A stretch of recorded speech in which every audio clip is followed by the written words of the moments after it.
자, 오늘은 성경 개관 시리즈 18번째, 신약 성경을 기준으로는 8번째 시간입니다. 그래서 교회에 대한 얘기를 하고 있는데 오늘은 이방인을 향한 교회에 대한 얘기를 하겠습니다. 아직도 계속 사도행전을 얘기하고 있는데요. 오늘은 사도행전 13장서부터 21장까지의 내용에 대해서 하고 있습니다. 먼저 사도행전은 1장서부터 12장까지는 베드로가 중심 인물입니다. 제가 맨 처음에도 그런 얘기를 했지만은 어떤 이 성경 스토리라는 측면에서 그 주인공은 하나님이십니다. 그렇지만은 그 하나님 이외에 각 그 성경마다 책마다 그 서브 주인공이라고 해야 되나요? 그 주조연이 있는데 사도행전 1장서부터 12장까지는 베드로. 그래서 베드로는 주로 유대인에게 복음을 전하는 그런 모습을 나타내고요.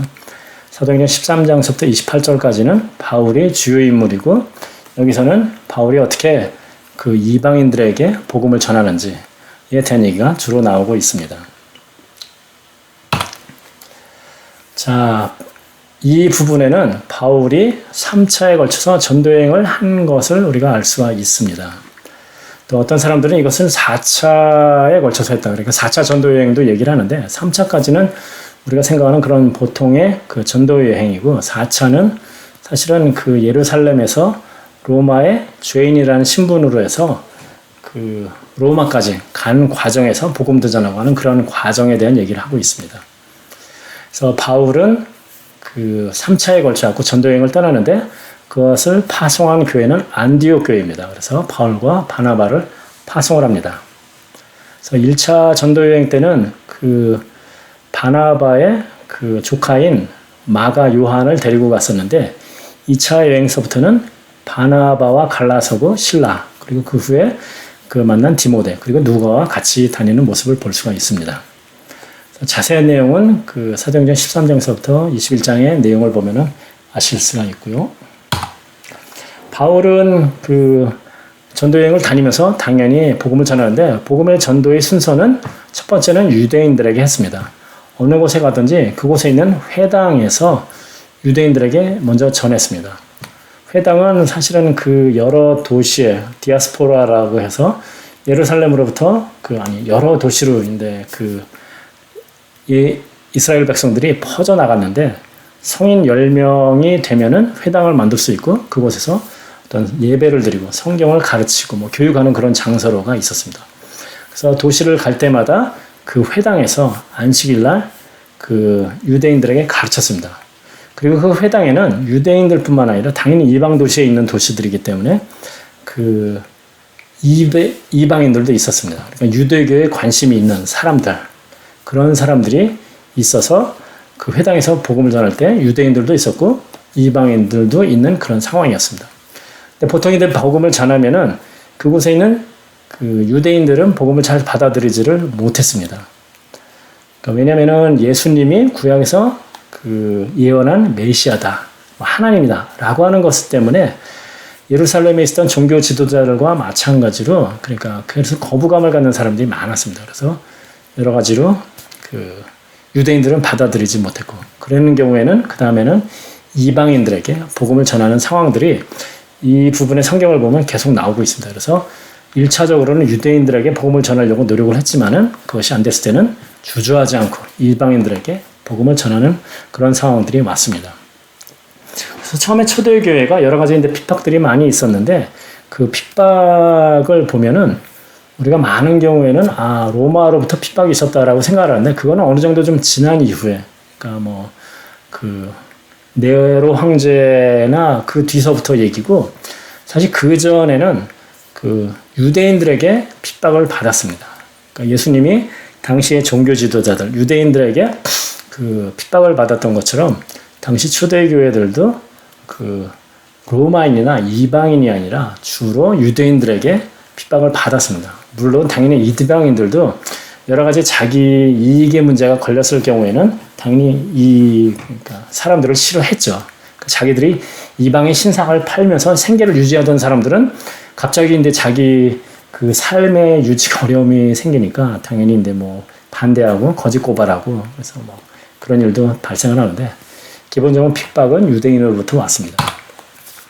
여러 곳을 다니면서 교회들을 세우면서 그 한 것은 첫 번째는 충분한 시간 동안 시간을 들여서 가르쳤다는 것입니다. 그러니까 한 번 전도하고 끝이 아니라 그 사람들이 잘 알 수 있도록 그 계속 몇 주, 몇 달, 또 많은 경우에는 성경에 보면 한 2년까지 이렇게 있으면서 어떤 그 가르치고 교회를 세우는 그런 것들을 볼 수가 있고요. 당연히 교회가 세워지면은 그곳에 이제 리더들도 이제 세우는 것을 알 수가 있습니다.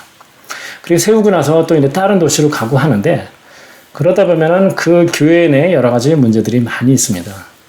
사실은 그 바울이 전한 복음이 굉장히 그 정확하고 힘 있는 복음이었을 거다라고 생각하지만은 사실은 그 가르치던 사람, 그다음에 어떻게 보면 가장 중요한 리더가 떠나고 나면은 영향을 받을 수밖에 없습니다. 그래서 당시에 있었던 여러 가지 그 이방 종교들, 당연히 엄청난 여러 가지 종교들이 있죠. 그러니까 그런 종교들, 그다음에 당시 뭐 그리스, 로마 그런 철학 그런 것들 통해서 여러 가지 공격이 많이 있습니다.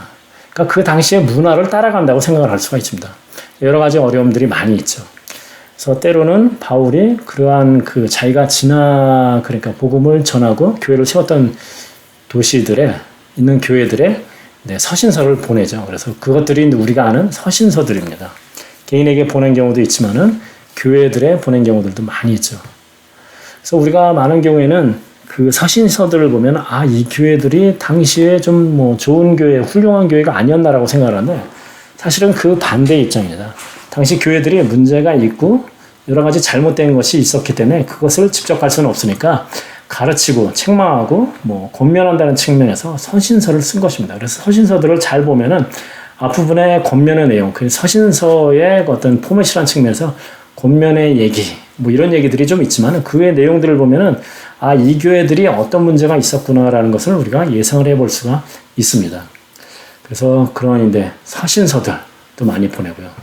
그리고 그거란 얘기는 당시에 교회들이 여러 가지 어려움에 많이 직면하고 있었다는 것을 우리가 알 수 있었습니다. 그리고 그러한 영향은 여러 가지 다른 종교, 당시 어떤 철학, 그 다음에 어떤 문화적인 그런 거에 영향을 받아서 교회가 복음의 순수성이 아니라 그 플러스 알파 또는 여러 가지 영향을 많이 받았다는 것을 알 수가 있습니다. 초대교회 내에 여러 가지 갈등이 있었는데 그 중에 하나는 그 유대인과 이방인입니다. 같은 교회 안에 있는데 전혀 그 시작이 다른 사람들이죠. 그래서 그 갈등 중에 하나는 그러니까 1차 전도 여행한 후에 바울과 바나바가 안디옥으로 돌아왔는데 그때 유대로부터 왔던 어떤 유대인들이 있었습니다. 근데 그 사람들이 주장하는 것은 뭐냐면은 좋다. 예수님을 믿고 구원을 받는 거, 하나님 나라에 들어가는 것은 맞다. 그렇지만은 그 이방인들도 유대인들과 마찬가지로 할례를 받아야 되고 그 율법을 지켜야 된다라고 얘기를 합니다. 당시 그렇게 얘기하는 이유는 그 이스라엘 백성에게는 자신들이 하나님의 선택된 백성이다. 그러니까 할례 받은 백성이다라는 굉장한 자부심이 있었습니다. 그래서 비록 그 로마의 압제, 피식민지 민족으로서 어렵고 힘들게 사지만은 우리는 적어도 하나님의 백성이야, 할례 받은 사람이야 라는 그런 굉장한 자부심이 있었습니다. 그리고 바로 그 할례라는 것이 자기들이 하나님의 백성이다라는 것을 증명 또는 들어가는 과정이다라고 생각을 하는 거죠. 그렇기 때문에 그 예수님을 통해서 그 예수님의 십자가 그리고 부활을 믿음으로써 통해서 하나님의 나라도 들어가지만은 그 하나님의 나라를 들어가기 위해서는 할례도 받아야 되고 마찬가지로 하나님께서 제정해 주신 율법도 지켜야 된다라고 이제 그렇게 주장을 하는 것이죠. 근데 바울과 바나바 입장에서는 그거는 뭐 유대인들도 제대로 잘 못 지키는 건데 그리고 할례라는 게 뭐 그렇게 뭐 의미가 있나 이런 의미에서 또 싸우다가 안 되겠다. 그렇다면은 머더 처치 예루살렘 교회에 있는 종교 지도자들한테 가서 물어보자. 해야 되는지 말아야 되는지. 그래서 결국은 이 두 사람과 몇몇 사람들을 예루살렘 교회로 보냅니다.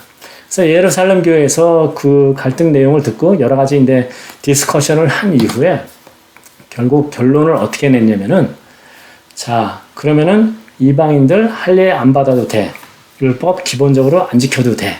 그렇지만은 다만 요것들만 지켜라고 하면서 여기에 나오는 우상에 드린 제물을 먹는 문제, 우상을 섬기는 거나 마찬가지죠. 음행하는 것, 목매어 죽인 것 피해. 이런 것들은 피해라, 하지 마라라고 이제 정한 것입니다. 자, 그러면은 율법을 안 지켜도 된다라는 뉘앙스로 얘기를 하면서 이것을 제정한 이유는 무엇일까요? 여러 가지 이제 설이 있는데 성경엔 당연히 이제 자세히 설명은 안 나오지만은 설이 있는데 그 중에 가장 이제 유력한 것은 이러한 것들은 좀 전에 얘기했듯이 당시 이방 신들을 섬기는 신전들이 굉장히 많았습니다. 그리고 그 신전에서는 행하는 여러 가지 이제 것들이 있겠죠. 그러니까 이러한 것들이 당시 이방 신을 섬기는 그런 어떤 예배라든가 그곳에서 행하는 것들이라는 거죠. 그리고 그것을 바라보는 유대인 입장에서는 야, 저거는 말도 안 돼. 라고 이제 하는 것들이죠. 그래서 첫 번째는 이러한 것들은 당시 이방 종교에서 행하는 것들이기 때문에 주요한 것들이기 때문에 그걸 이제 하지 마라라는 측면이 있고 또 하나 측면은 이걸 함으로써 그 같은 교회 내에 있는 유대인이 봤을 때 야, 이거는 말도 안 되는 일이야 라고 하는 것을 굳이 해야 되느냐. 그러니까 교회의 화합 그리고 다른 사람이 더더구나 교회 내에서 다른 사람이 싫어하는 것을 굳이 안 할 수 있으면 안 해도 되는데 해야 되느냐라는 그런 화합이라는 측면에서 근데 이런 것들은 하지 말라라고 했을 것이다라고 근데 신학자들은 보통 설명을 많이 합니다. 자, 이것을 통해서 우리가 생각해 볼 수 있는 것은 교회 내에서 중요한 것이 무엇인가? 다르게 표현하면 본질적인 것은 무엇이고 비본질적인 것은 무엇인가에 대해서 생각을 해 봐야 될 것입니다. 그러니까 좀 전에 예루살렘 교회까지 가서 그 이방인과 이스라엘 백성들이 유대인들이 다투는 것들은 어떤 것이 본질이고 어떤 것이 비본질이냐는 것을 정하는 것이었다는 것과 마찬가지입니다. 그러니까 당시에 어느 쪽도 예수님이 십자가에 죽으심, 부활하심 그것이 중요한 게 아니다라고 얘기한 사람 아무도 없습니다. 그러니까 본질적인 것이죠. 그걸 통해서 구원을 받는다.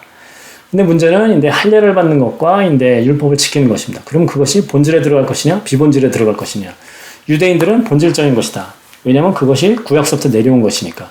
이방인들 기준으로 하면은 우리는 그것도 잘 모르는데 그리고 어차피 구원은 예수님을 통해서만이라고 하는데 그것을 꼭 해야 돼? 라고 하는 것이죠. 그랬을 때 결국은 그 결판이 난 것은 예수님의 복음과 관련되는 것은 본질적인 것. 그 외의 것들은 비본질적이다라고 이제 결판이 나는 것이죠. 그러니까 현대 교회에서도 마찬가지라고 생각을 합니다. 무엇이 본질인지 무엇이 비본질적인 것인지를 생각을 해야 됩니다. 우리가 하는 모든 것들은 그에 따른 그 맥락이 있고 이유가 있습니다.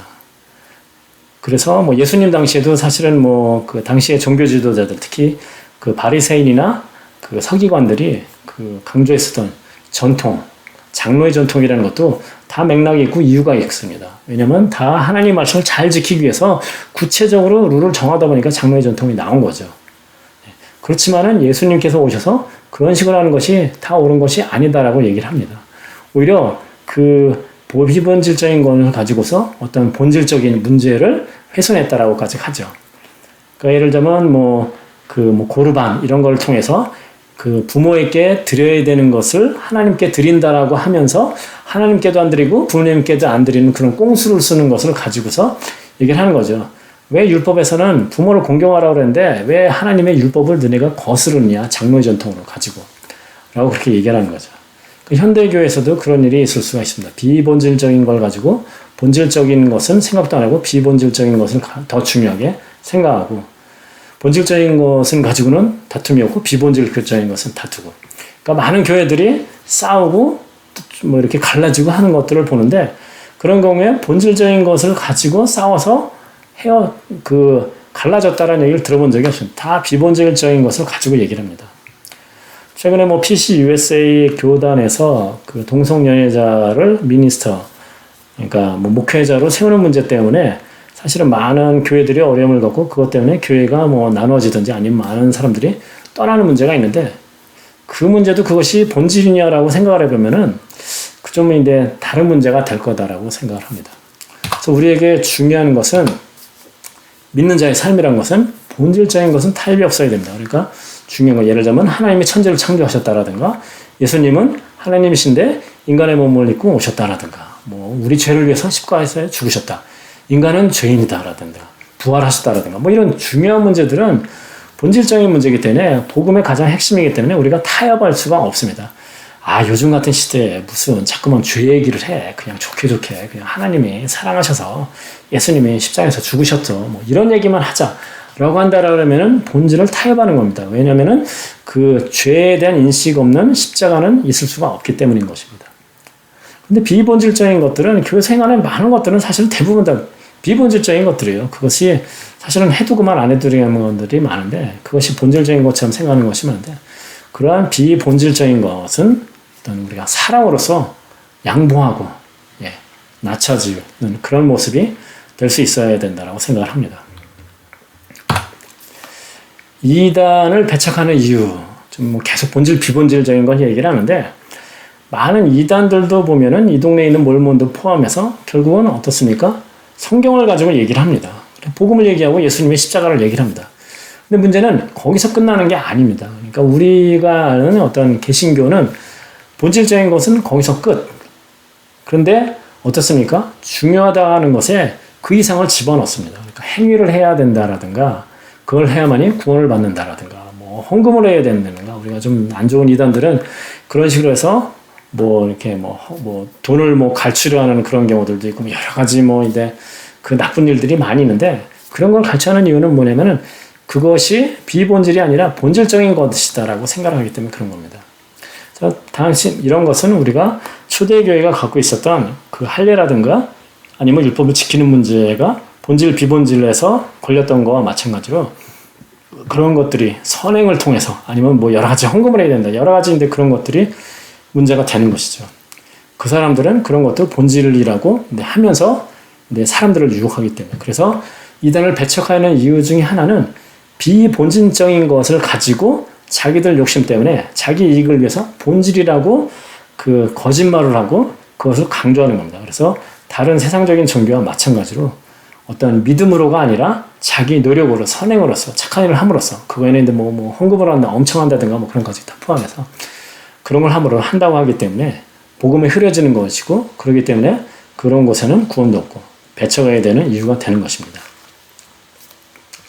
자, 이 부분을 보면서 또 생각해 보는 것은 우리가 전철에서 그런 얘기들을 이제 많이 합니다. 교회에서 예수 천국 불신 지옥이라고 외치는 것 이것이 좋은 것인가 나쁜 것인가 그 복음을 전하는 방법인가 아닌가 라는 그런 얘기들을 많이 할 수가 있습니다. 그러니까 어떤 분들은 이렇게 얘기합니다. 예수 천국 불신 지옥. 자, 이것을 전함으로써 우리는 이제 복음을 전하기만 하고 어차피 성령님께서 하나님께서 그거를 듣는 사람의 마음속에서 어떤 작용을 해서 비록 이런 것을 외치고 지나갈 때는 아무런 반응이 없을지라도 어떤 사람이 나중에 어떻게 반응을 하고 돌아올지 그거는 모르는 것이다. 라고 그런 식으로 얘기를 합니다. 이것은 뭐 사실 전철에서 이 외치는 것뿐만 아니라 복음을 전하는 모든 상황에서 그렇게 얘기를 하고 일반적으로는 그것이 맞습니다. 이 단순히 8단어의 말을 했을 때 어떤 사람에게 어떤 영향을 미칠지는 모릅니다. 그렇지만은 만일 우리가 자 이것이 복음을 전하는 것이냐 우리가 얘기하는 전도냐라고 하면은 저는 퀘셔너블하다 라고 그렇게 얘기할 수가 있습니다. 분명히 이걸 통해서도 복음을 받아들일 수 있는 사람도 있다라고 생각합니다. 그렇지만은 우리가 아는 그런 복음의 내용 하나님이 천지를 창조하시고 죄인이고 십자가에서 죽으시고 부활하고 그런 내용이 아무것도 없습니다. 그러니까 만약 그 전에 어디서 그 복음에 대한 내용을 들은 사람이 이 얘기를 듣고 그 복음을 생각하고 아 나는 죄인이었구나 그러니까 나는 믿어야지 라고 한다라고 그러면은 그게 근데 가능할지 모르겠지만은 그렇지 않으면은 전혀 복음에 대한 내용이 빠져있기 때문에 전도라고 하기는 어렵다라고 생각합니다. 그냥 선포했다라고 할 수가 있는 것이죠. 어떤 구호를 외쳤다라고 하는 것이죠. 그래서 이것은 많이 뭐 예수님 때 뭐 예를 들면 뭐 세례 요한도 그런 얘기를 했지만 회개하라 천국이 가까웠느니라 라고 그까지만 얘기하고 그 외에는 이제 더 이상 끝 아무것도 없는 것과 마찬가지입니다. 그렇지만 알듯이 예수님도 당연히 하나님 나라가 어떤 나라인지 그런 것에 대한 설명을 해주셨고요. 당연히 우리가 아는 베드로나 바울도 우리가 사도행전에서 지금 보고 있는 그 두 사람도 복음을 전했습니다.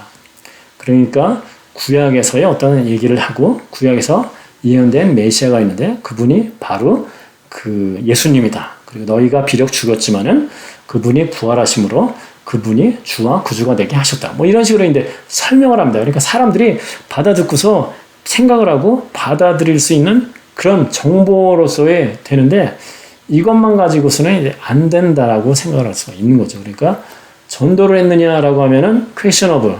왜냐하면은 복음에 대한 내용이 없기 때문이다라고 이제 그렇게 생각을 합니다. 그리고 사실은 이 얘기를 근데 이런 식으로 질문하는 이유 중에 가장 큰 이유는 이것을 통해서 이것을 이렇게 전하면은 자 그러면은 자 내가 반성을 하고 자 그러면 교회를 다녀야지 믿어야지라고 생각하는 사람과 아니면 내가 이런 식으로 교회 뭐 지하철에서 뭐 시끄럽게 하고 이런 내가 기독교 내가 내 교회 다니는 사람 내가 믿나 봐라라고 생각하는 사람 어느 쪽이 더 많겠냐라는 거죠. 당연히 믿는 사람보다 교회를 욕하는 사람들이 훨씬 더 많을 것입니다. 자, 그럼 그런 측면에서 우리가 이렇게 복음을 전하는 이유, 예수 천국 불신 지옥이라고 말하는 것 포함해서 복음을 전하는 이유가 무엇입니까? 그것이 단순히 하나님께서는 그 한 영혼도 뭐 잃어버리기를 원하지 않으시기 때문에 라고 생각할 수도 있겠죠. 그렇지만은 그러면 그렇게 한 영혼이라도 더 구원해서 그래서 목적이 무엇입니까? 어떻게 보면 우리가 하는 모든 것, 더 나아가서는 인간의 목적이, 존재하는 목적이 무엇인가라고 생각할 수 있는데, 그것은 웹스터민스터 그 수요리 문답 1번의 자원을 나와 있는 것처럼 인간의 제일 되는 목적은 하나님을 영화스럽게 하는 것이다. 하나님의 영광을 위한 것이다. 라는 겁니다. 그래서 우리가 복음을 전해야 되는 이유도 더 많은 사람이 하나님의 자녀로서 하나님을 따르는 사람이 되고 그 사람들이 하나님의 뜻을 행함으로써 하나님께 영광을 돌릴 수 있는 궁극적인 목적은 하나님의 영광입니다. 단순히 복음을 전해갖고 교회 사람 수가 늘어나는 것이 아니라 복음을 전한다는 입장에서는 단순히 교회 사람 수가 늘어나는 것이 아니라 교회에 있는 사람들이 다 믿고 하나님을 영광을 들을 수 있는 사람이 돼야 되는 것입니다. 단순히 숫자가 늘어나는 것뿐만 아니라. 그런데 그런 측면에서 하나님의 영광이라는 측면에서는 하나님께 영광을 돌릴 수 있는 사람보다는 그 반대로 가는 사람이 더 많아지는 것이 아닌가라는 그런 생각을 합니다. 물론 저는 이렇게 그 전철이나 이런 데서 그 전도라는 사람들의 그 정성이라든가 믿음을 뭐 쫓아갈 수도 있는 사람도 아니기 때문에 사실 이런 말 자격도 없지만은 그것이 최선의 방법이었나, 그리고 더 나아가서는 이것이 복음을 전하는 것이다 라는 측면에서 정말 복음을 전했나라는 측면으로 하면은 잘 모르겠다라는 게 제 입장입니다. 자, 여기서 근데 좀 또 볼 것은 그 사도행전 17장에 보면은 아테네 천작자들에겐 또 다르게 접근한 것을 알 수가 있습니다.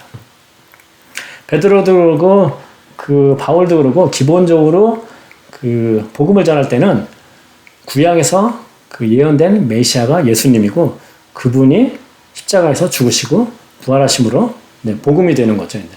좋은 메시지가 되는 것이다. 라고 이제 그런 식으로 주로 설명을 하는데 아테네에 가서는 전혀 다른 방법으로 설명을 합니다.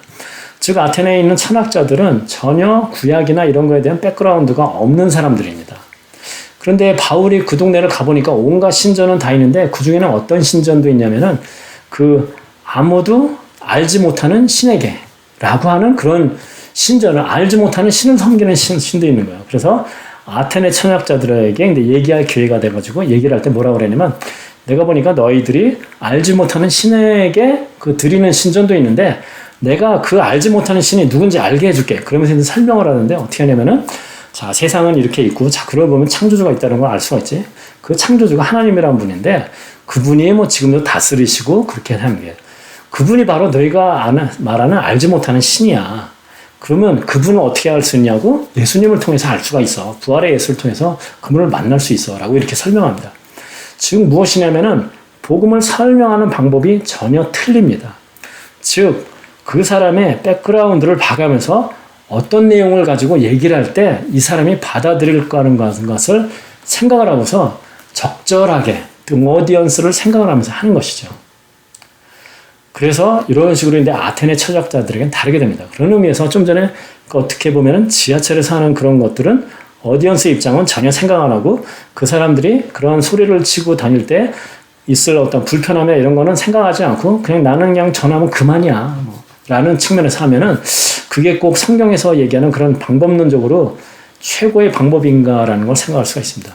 성경에서도 복음을 전할 때 단순히 그 어떤 그 사형리가 되든 뭐든 그 암기해서 그냥 단순히 얘기하는 것이 아니라 그 듣는 어디언스의 상황이나 아는 지식의 상황, 수준에 맞춰가지고 적절하게 설명을 했다는 거죠. 반대로 얘기하면 그렇게 설명할 수 있는 능력이 또 되어야 되는 것이겠죠.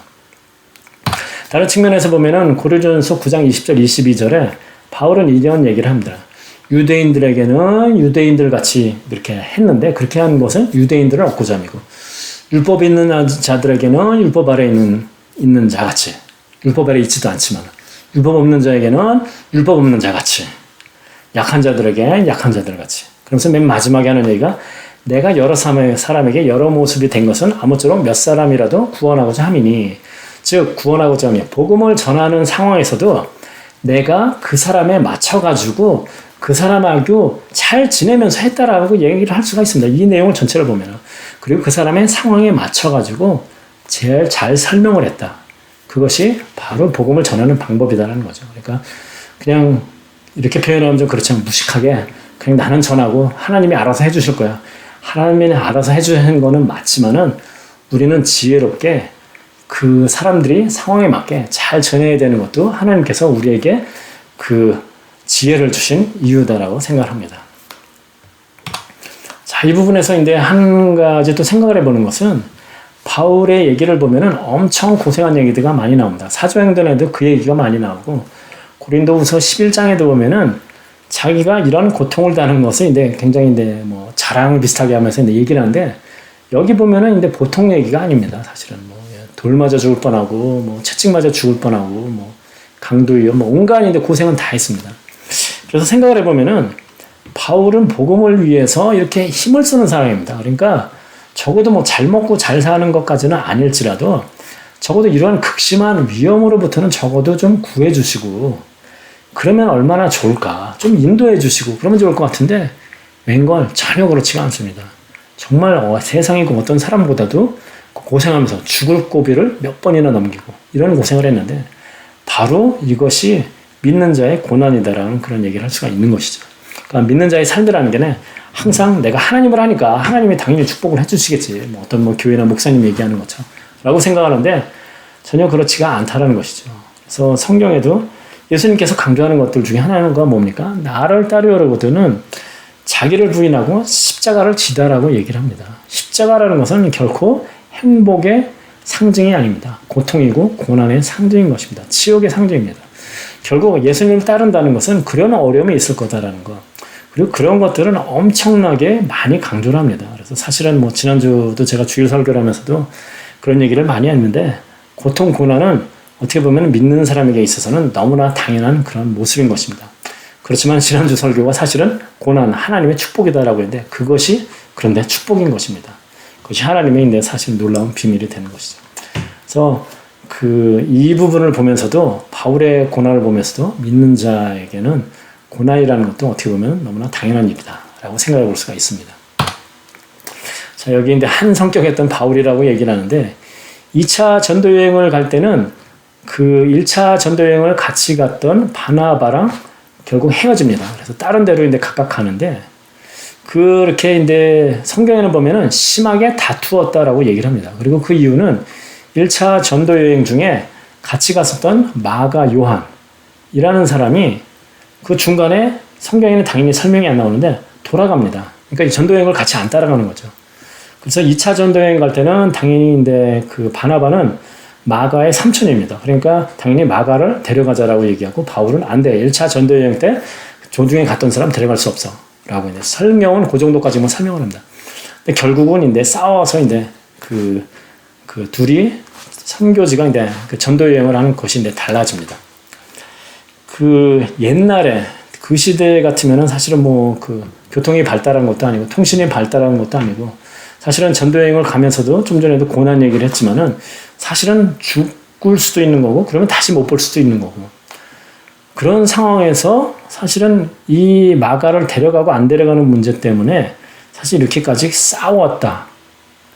하나님의 복음을 열심히 전했던 사람, 즉 예수님이 가르쳤던 원수를 사랑하라든가 뭐 핍박하는 사람을 위해서 기도하라든가 뭐 이런 것도 당연히 가르쳤을 텐데 그렇게 했었던 사람이 용서도 못하고 결국 이러는가 라는 생각을 하면서 아, 바울도 한 성격을 했나 보구나. 물론 이유가 당연히 있었을 거다라고 생각을 합니다. 성경이 나와 있지가 않기 때문에.